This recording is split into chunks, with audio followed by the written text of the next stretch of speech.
welcome to Explore. I'm super excited today to be here with Dr. Philip Alexander. He is, yes, he's a doctor who's qualified in medicine. He is also an absolute master of consciousness. He's the founder of the Simple Truth School of Enlightenment and Self-Mastery, if I can get my words out. Philip, thank you so much for jumping on the line with me today. It's awesome to have you here. Thank you for having me. You're so welcome. So we connected a while ago. I found your story quite fascinating, being qualified in the medical world, but actually living your day-to-day life and operating out of the spiritual world. And we're going to dive into a bit of that later in the show, because there's so many aspects to that where you've come through struggle and hardship and conflict with family and all kinds of different things along the way.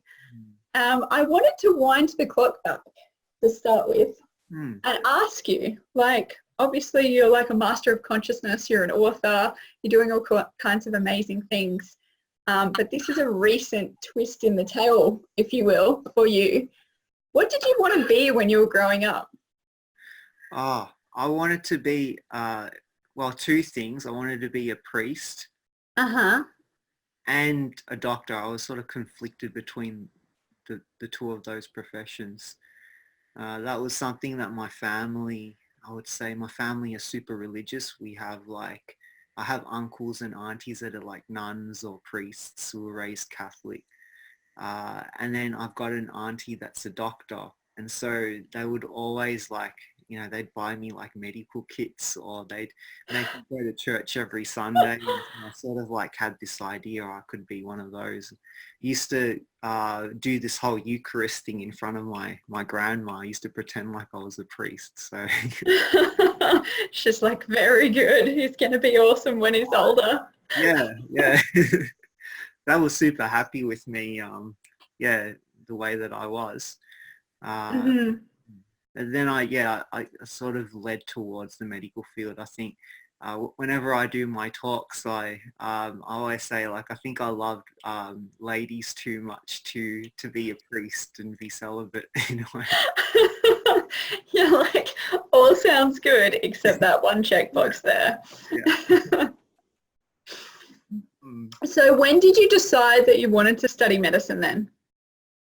I would say when I was in primary school. Have you heard of this book called How My Body Works? I haven't heard of it, no. Well, there was this massive series when I was growing up, and they had these cool, like, you get this model, and each week with a book they'd give you an organ or a skeleton or a bone, and you just put it together and make a human body out of it. So I just got really excited about that and started reading that more and more. And as I was going through primary school into high school, that was the only thing that I wanted to do. My family also was super happy about that in a way. Well, they never really pushed me, but they secretly wanted me to be a doctor in a way. So you've gone away, you've studied medicine, you're ready to go as a doctor, and then you decide that that's not the path for you. So take us through, like, what led you to that decision after years and years of study. Yeah, well, I think I should mention, like, getting into medical school was really difficult for me because I had a lot of limiting beliefs growing up.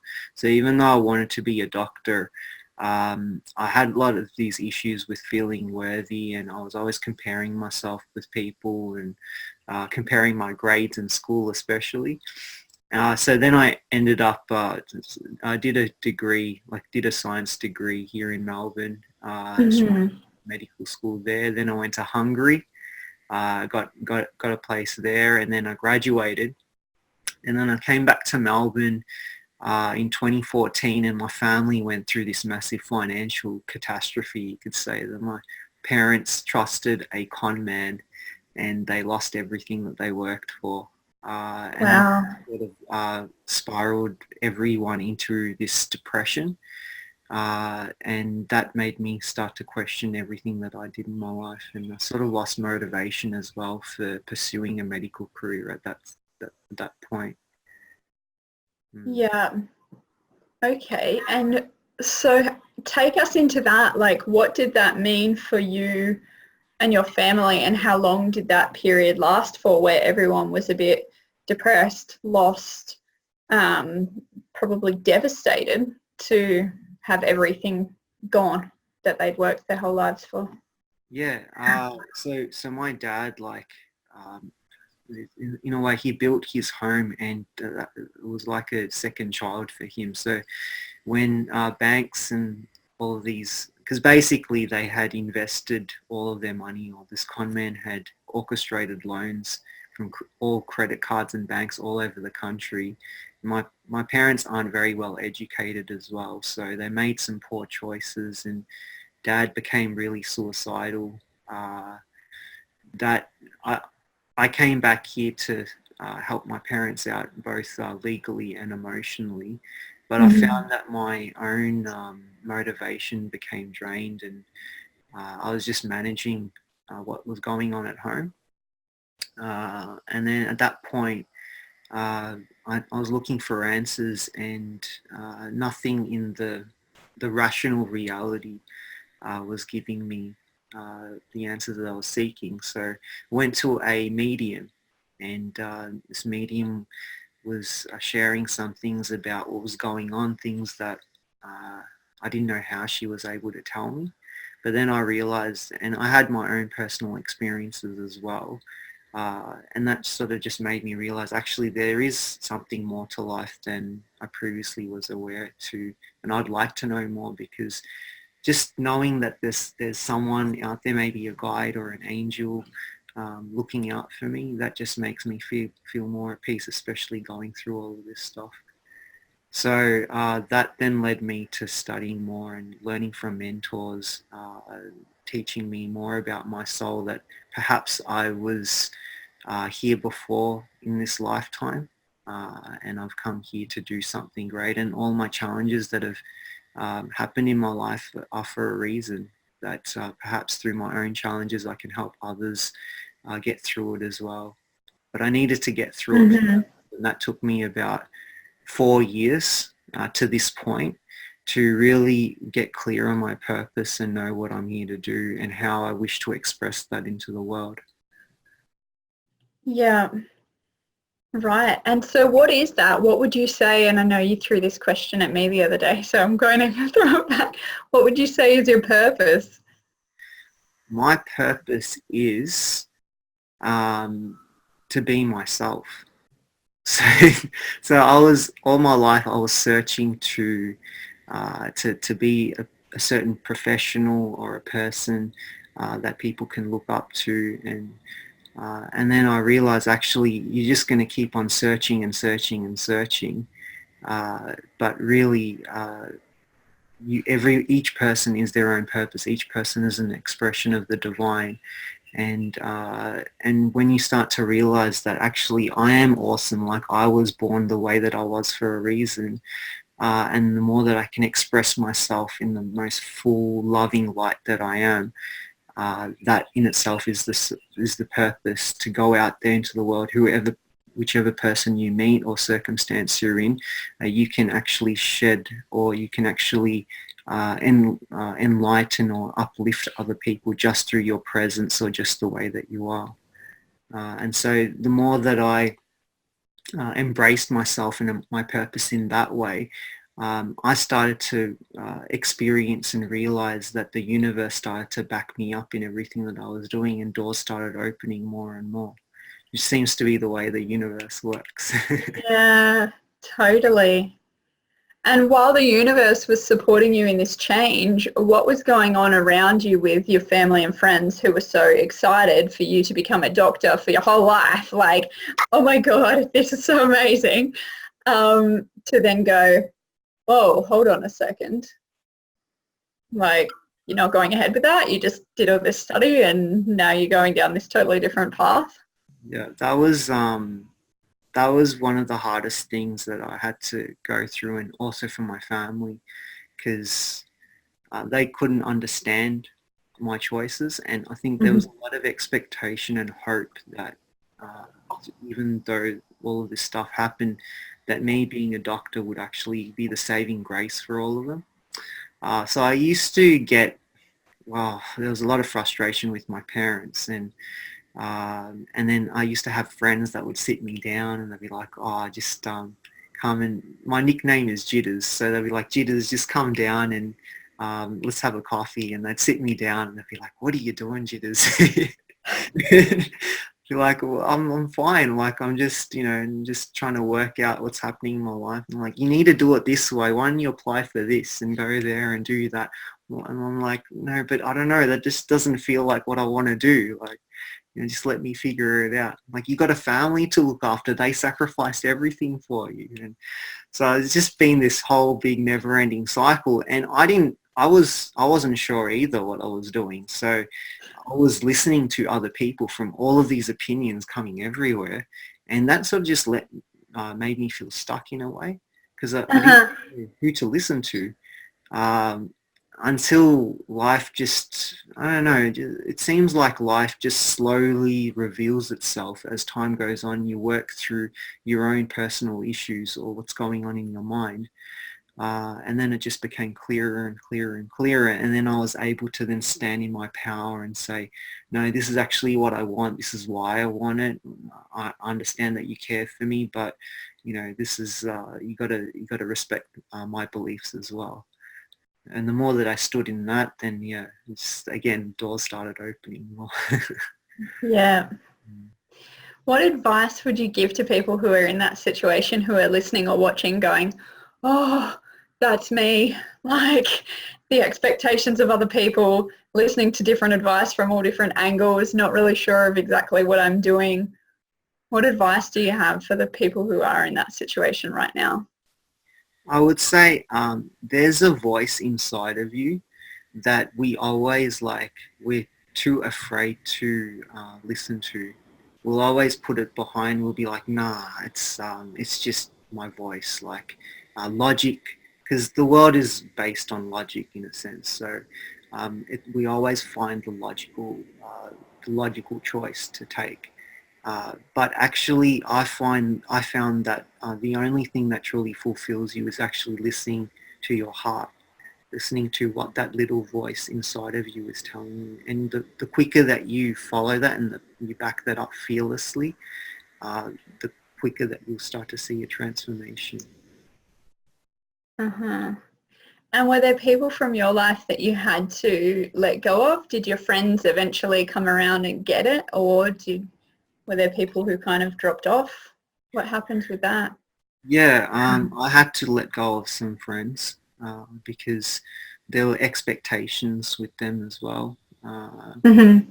And it's not like I've like let go of them, but it's just more like, maybe right now it's not the time, but at some stage, like when I actually start, and they may or may not, but maybe one day I might reach out to them or they might reach out to me, and the time might be right for us to reconnect.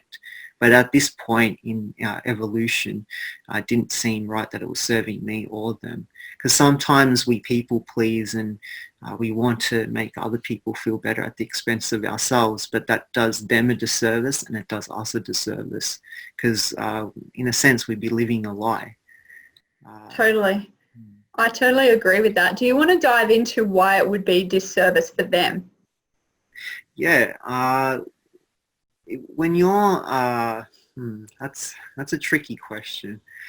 Uh, there's there's a truth to life. It's like you could say it's following this place of unconditional love, where for me, like each person is their own character. For me, one of my things that I've worked on is this need to people please, make other people feel happy, and that's probably because I was too afraid to actually create conflict. I'd always want to have a perfect, peaceful environment around me. and I was willing to sacrifice my own beliefs or whatever felt right for me in order to maintain that peace. But that's also making other people to not live in their freedom for whatever choices they're making to, or whatever their advice, or how they're interacting with me. So in that sense, it's a disservice, because you're not actually helping them to live in their own freedom, because for them to actually try to give their advice or force something onto you is an expression of them energetically that isn't coming from a place of freedom. It's coming from a place of their own limiting beliefs.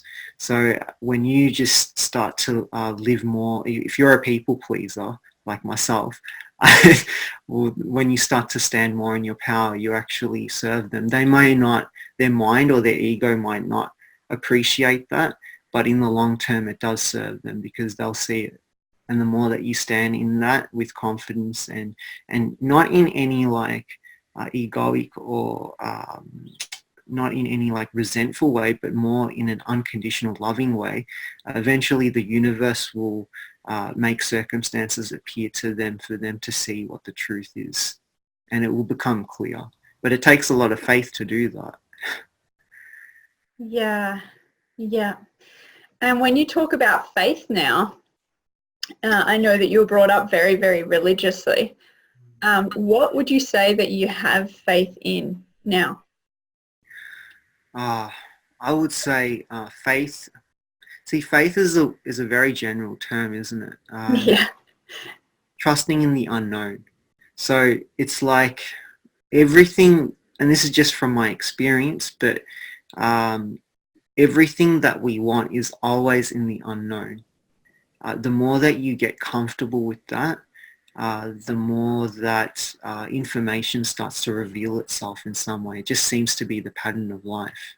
So when I say faith, that's what I mean. Like, it's putting, trusting something that you can't see at that moment. Because I guess, I don't know, that's just how it is, isn't it?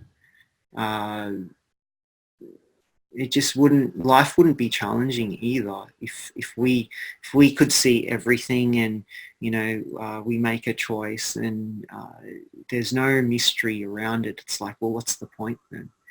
But when things are, you can't see what's up ahead, it makes life exciting.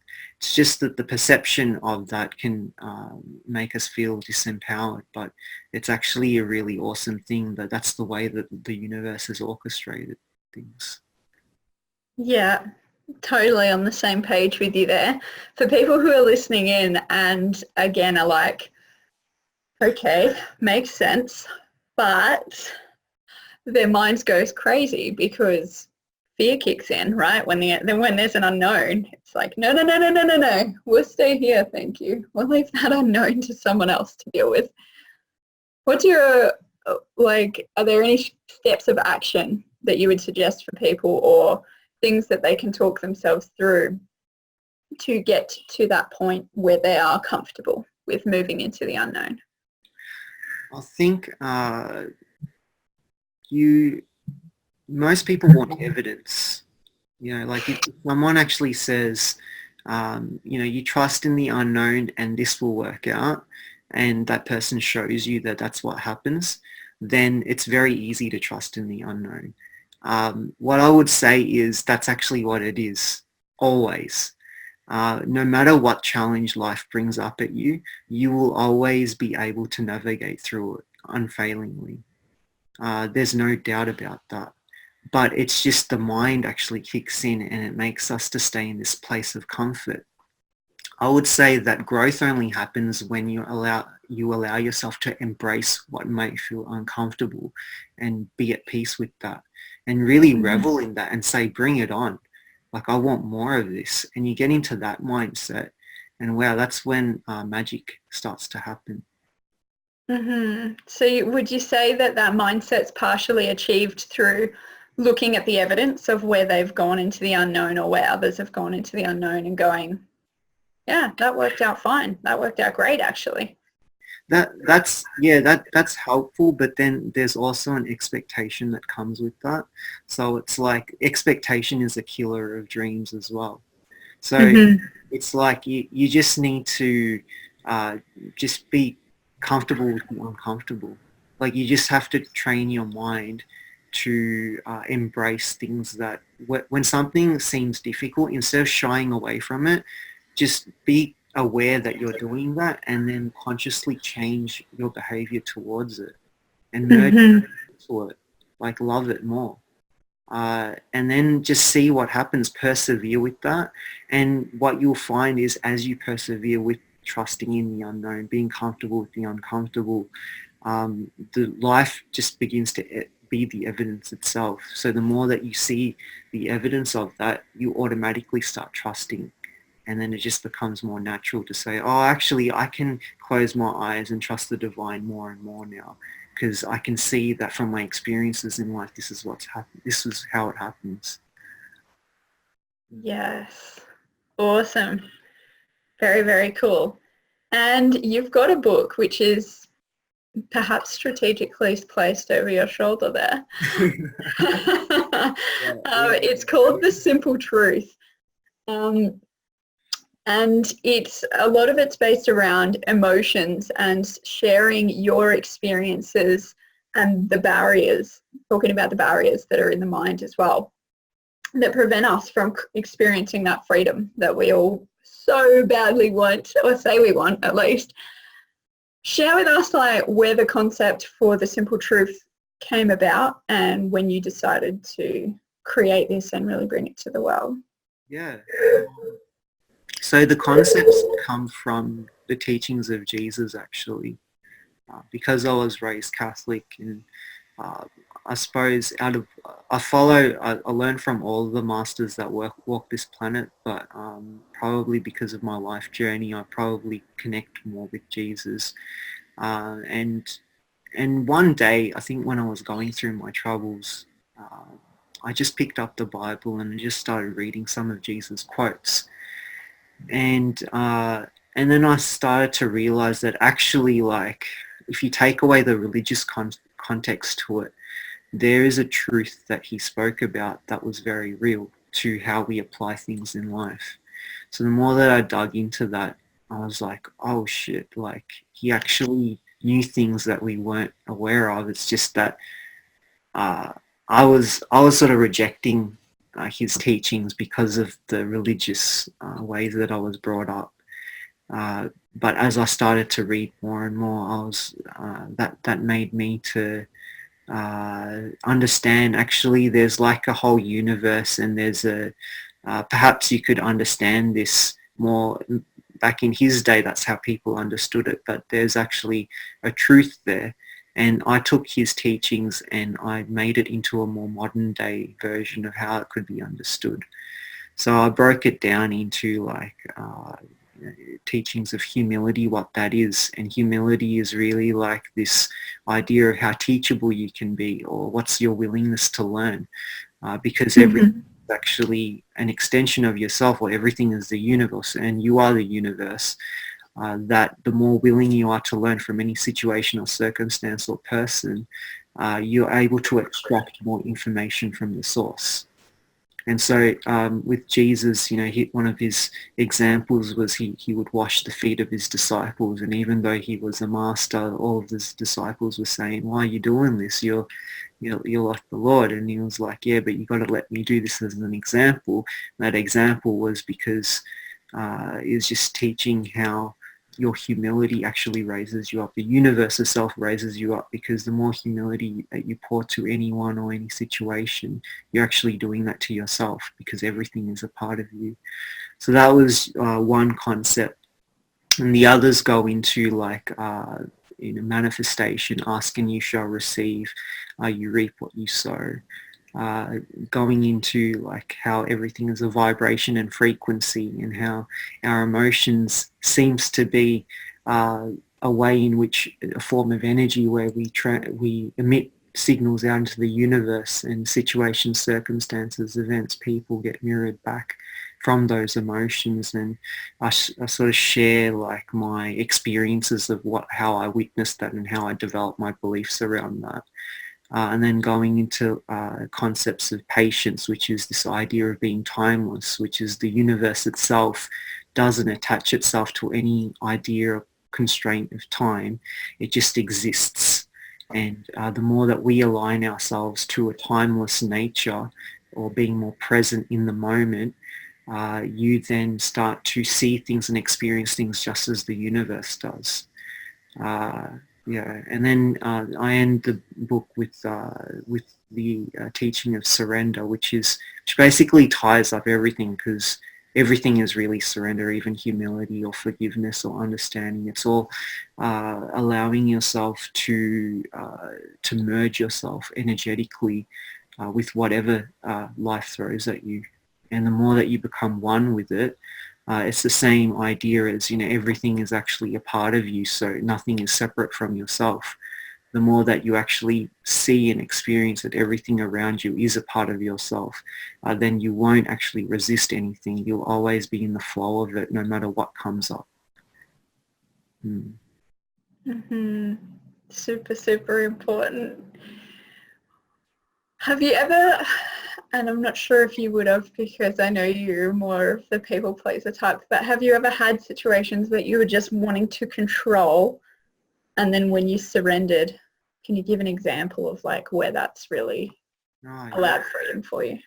Yeah, so I've been blessed to have family and friends, and I think we choose our circumstances that we're born into. But one person that challenges me a lot is my father.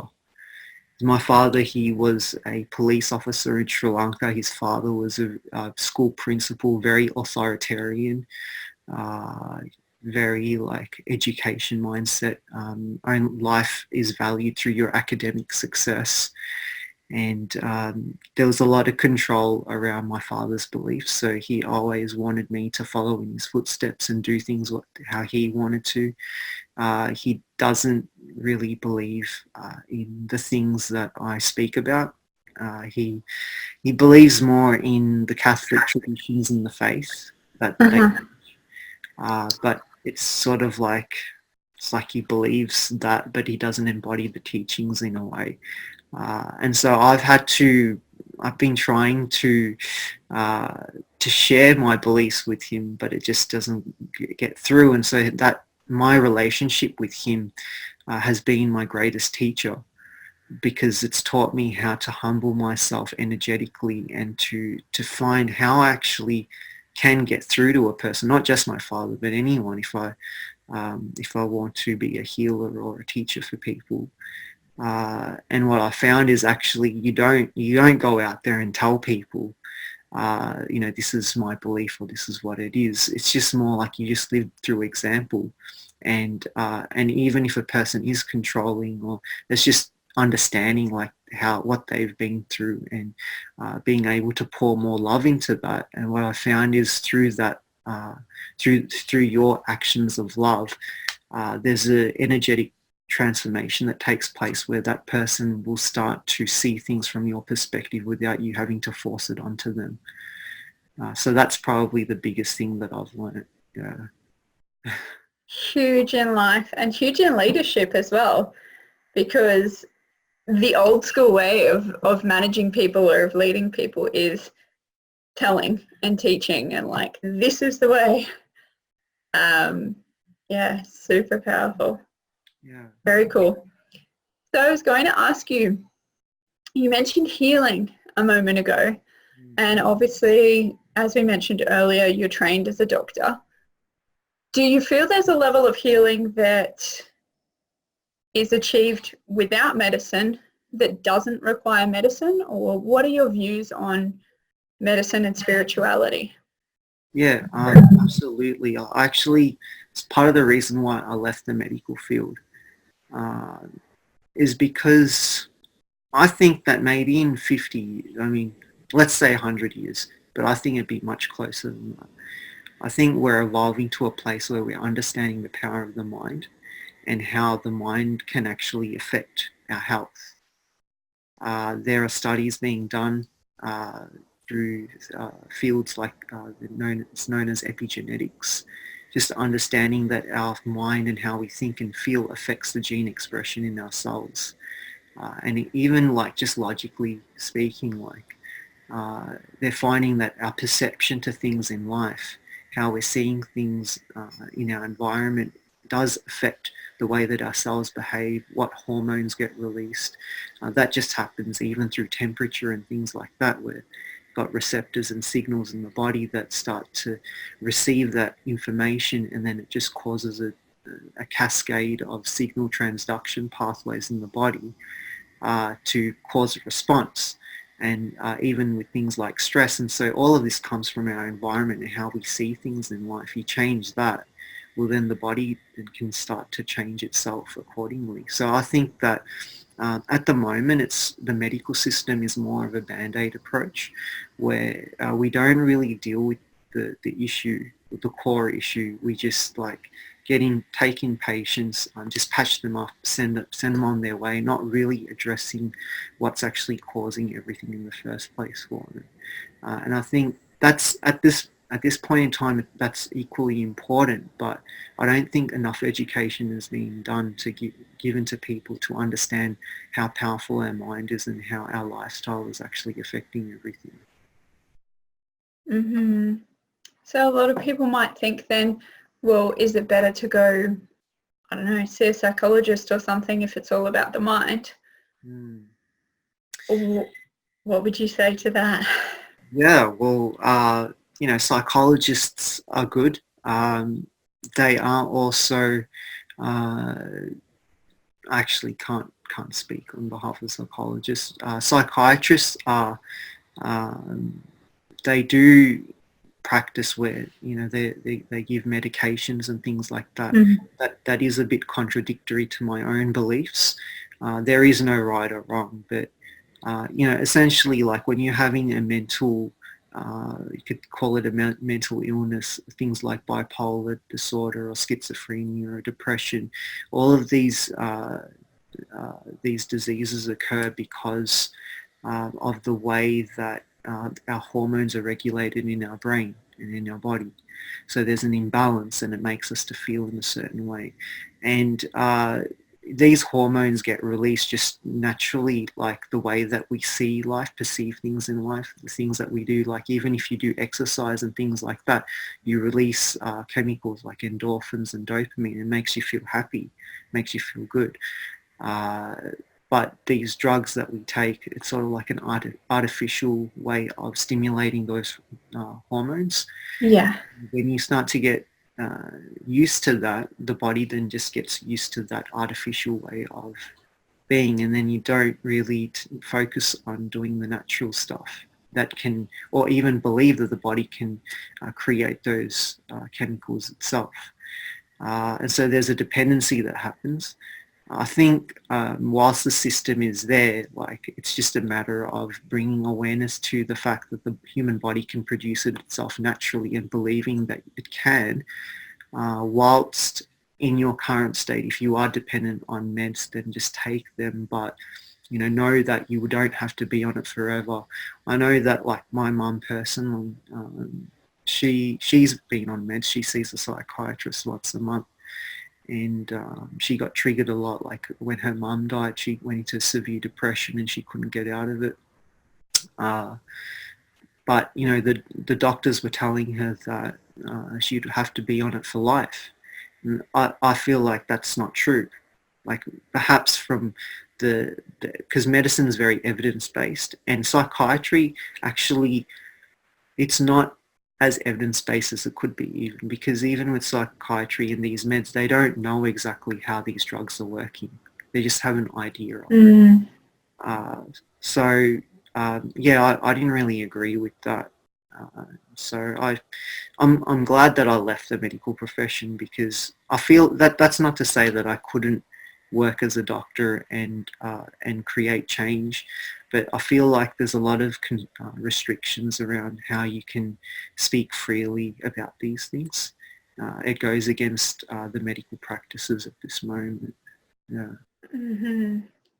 And what do you think about doctors and medical professionals making those kinds of calls and sharing that with people when, as you're saying, it's not as definitive as they'd like it to be? They don't know for sure, but they're telling people things like, you'll be on this medication for life, or you're never going to get past this condition or disease, or worse, in my opinion, you've got X amount of time to live. Yeah. Look, when you're studying medicine and you know, you sort of like that's all that a medical professional, well, that's what they live by in a sense. You've also got medical professionals. I know many that actually are quite consciously minded, quite spiritual as well. Some of them do have issues with the whole medical system and how, there's all these things that come with liability and, you can get sued and stuff through malpractice. And so there's a lot of fear around that as well. I would say it's, there's no, like, you can't really do much about it except work within the uh, the guidelines that you're working within. Do the best that you can. If you are consciously minded, or you do see that as a medical professional you don't agree with certain things, you just just as I brought that example up with my father. Like, you can't force the issue with anything, even with a system. You just have to be your greatest loving expression as you can, and the energy will do things itself, because eventually, at some stage, whether it's 10, 20, 30 years from now, as more research goes into this stuff, like, it's inevitable as people's consciousness begins to grow, then we'll start to create changes and naturally force these things to change and break apart. And then that naturally people will be less dependent on meds, and doctors won't have to actually give certain timelines or meds that say that this is the outcome and that's it. Yeah, got it. And if you were practicing as a doctor, would that make you feel uncomfortable to think about doing something like that, like giving someone an expiry date? Yeah. I'd say I'm not sure if doctors give patients an expiry date as such. It's just more like they'd say, like, especially when it comes to things like oncology, terminal illnesses, they probably say, like, this is the prognosis. You have maybe this weeks to live. But for me, like, I would like to tell a patient that no matter what illness they have, they have the power to overcome it. There is no limit to how a person can change things in their life, because they are the source of everything. But in a medical system, to say that, they'd be like, okay, that's fair what you're saying, but give us the evidence of it. And right now, there's not much. There's not enough, as far as I know, enough research that's gone into proving that to a point where, like, people would actually believe it. And the thing is, when it comes to understanding the universe, understanding source itself, you can't actually. That's the thing about this. You can't explain the universe. Like, you can try to explain the universe, but by doing so, you you lose your connection to the universe. It defeats the whole. That's just how the universe is nothing and everything. It doesn't hold any concepts or ideas. It just exists, and it goes beyond our comprehension. And as humanity, we have to make peace with that. But in making peace with that, there is some energetic power that comes within that. And I think that's the essence of healing. So bringing that ideology into a medical system, I don't know how long that might take for humanity to, but I know inevitably it will happen. Just right now, it's there's a few stumbling blocks, limiting beliefs, perhaps. Mm. Yeah. And what do you think for people who are told that they're going to be on the meds for a certain amount of time, or that they've got X amount of time to live? What do you think that does for their ability to connect to the power to heal themselves within their mind, within their emotions, within their energy? Yeah, that's so there's like there's one researcher, his name's Dr. Joe Dispenza, and he's got a book called You Are the Placebo. I'm doing a promo for him. But he's that's an amazing book because he takes case studies and he just gives circumstances where people, like, they were divided into groups and they were given scenarios, and for example, I think it was like not even health related, like the mathematics exam, and how women were taken to do that exam. Two different groups. One group was told that uh, that percentage wise, like genetically, men were perform better at mathematics than women, and that's Mm-hmm. genealogically that's the truth. And then the other group was told that, oh, it's because of the perception that women do less better than men, that women underperform. So when they got the results of the exams, they found that the women that were told genealogically they weren't able to did less than the women that were told they were actually told something different, in a sense. And so that shows you that it actually, like, does make a difference how you think, because if someone tells you this is our medical evidence, we have the evidence to back it up through our research and years, and we're a doctor, we have the whole medical system behind us to tell you that you have these amount of weeks to live, or you got to take these meds, or this is as far as it'll take you. Well, then your belief in that is going to make you to create that scenario for yourself.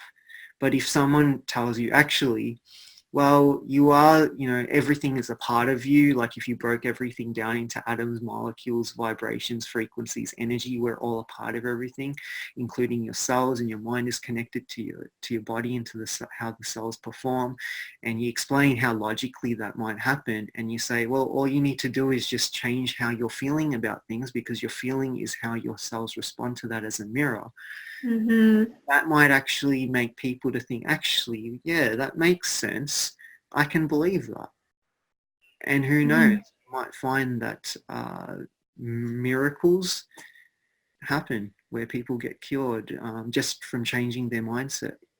I know that Joe Dispenza, he talks about how he had like this fatal he was riding a bike and he got run over by a car, and he had like smashed vertebra in like 6-7 places where doctors said that he wouldn't be able to walk, and he didn't go for an operation. He healed himself by focusing his mind on every part of his vertebra, and making sure that his emotions was present all the time and aligned with the source. And in doing so, Uh-huh.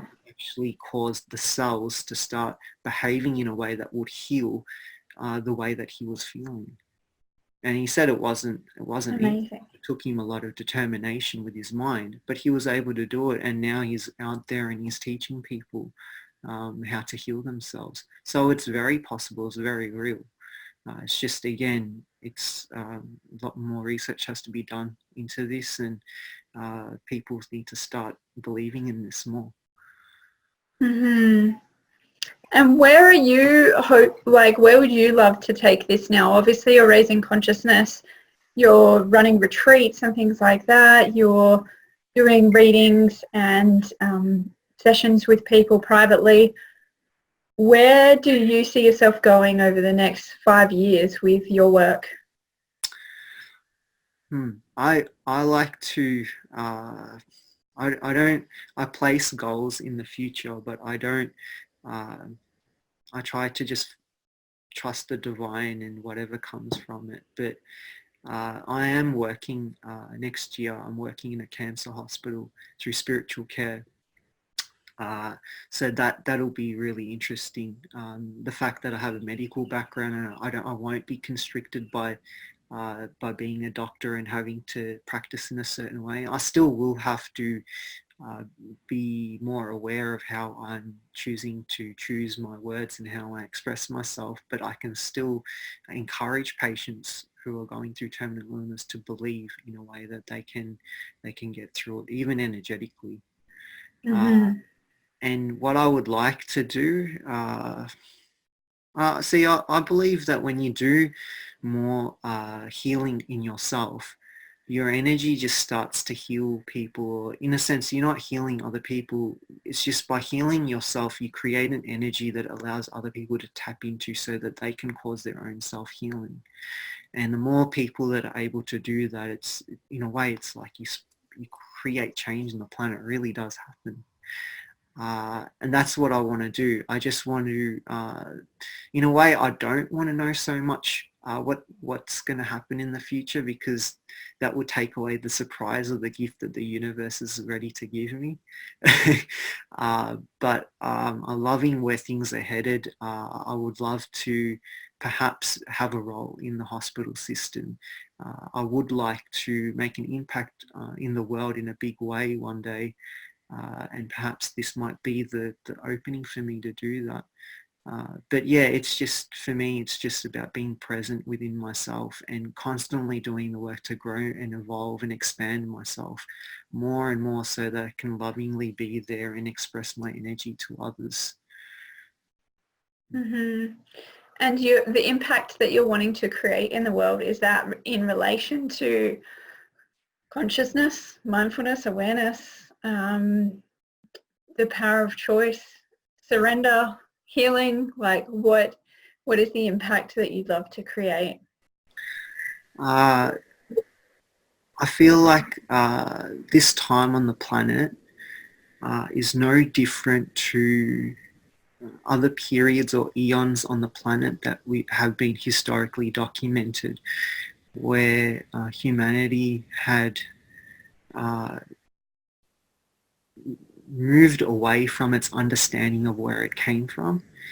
And you had masters that came on the planet that used to show the way. And I feel like this period of time in humanity is no different, but perhaps something big is happening, because in stories like when Jesus was around, or when Buddha was around, or Lao Tzu or Kuan Yin, and all of these amazing people, and they had their movements going on. That was just in their area or their community. But today we live in a world where everyone's connected, and it looks like the world is moving towards this understanding of that they are the source, or their consciousness is growing to a place where they're understanding they have the choice to create what they want, that they are the source of everything. And yeah, I would like to be an embodied example of that, and to help that process to happen on the planet. And I think that's what's happening, because I'm starting to notice throughout maybe the last 5 years, I've noticed a massive, like, um, what's the word, like a massive spike in everyone's awareness to things. People are becoming more heart-centered, more rather than being selfish and competing against each other. Everyone's realizing actually the way forward is to work together.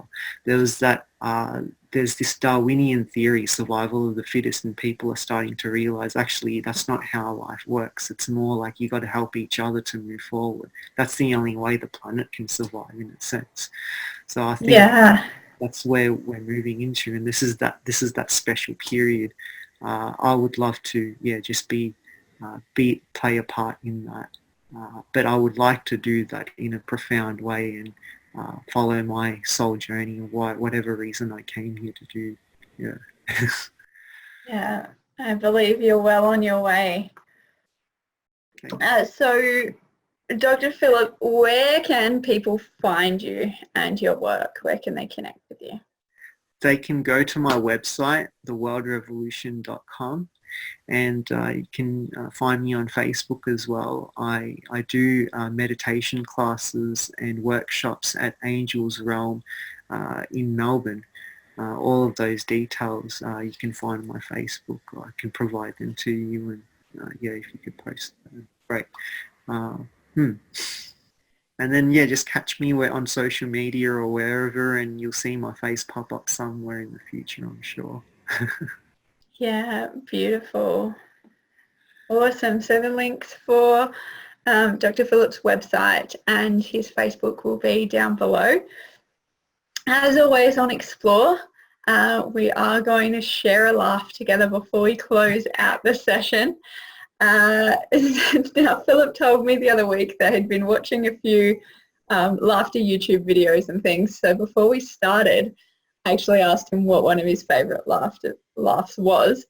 And one of the ones that he said was robot laughter. So we're going to do that together. So I invite everyone who's on the line, whether you're listening on the podcast or you're watching on YouTube or wherever you're viewing or listening from, to set yourself up, take some deep breaths. In through the nose, deep into the belly, sighing out through the mouth. In through the nose and out through the mouth. One more. And just laugh this one out. Cool. So we're going to go into some robot laughter. I want to get to its position where you can get a bit more of the robot action happening. All right, so I will demonstrate first for those of you who are like, what is going on? Then we'll all do it together. So we're going to go,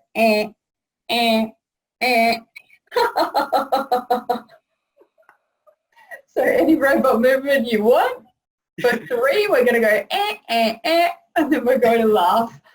We're going to do a couple of rounds of that together. Ready? Let's go.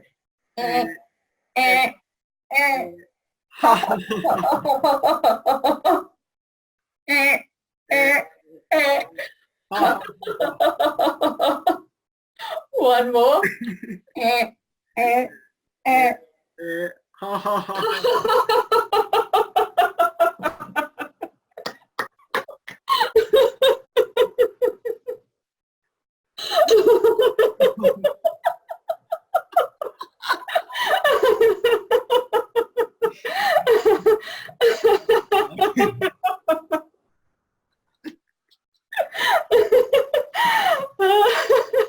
It's a good one. I haven't done robot laughter for so long, so thank you for bringing that one up. No problem. It's been so amazing having you on the line, sharing your knowledge today and answering some of the tough questions about the medical industry, about spirituality. Dr. Philip Alexander, thank you so much for coming on today. And to everyone on the line, thank you for tuning in, and we'll see you soon.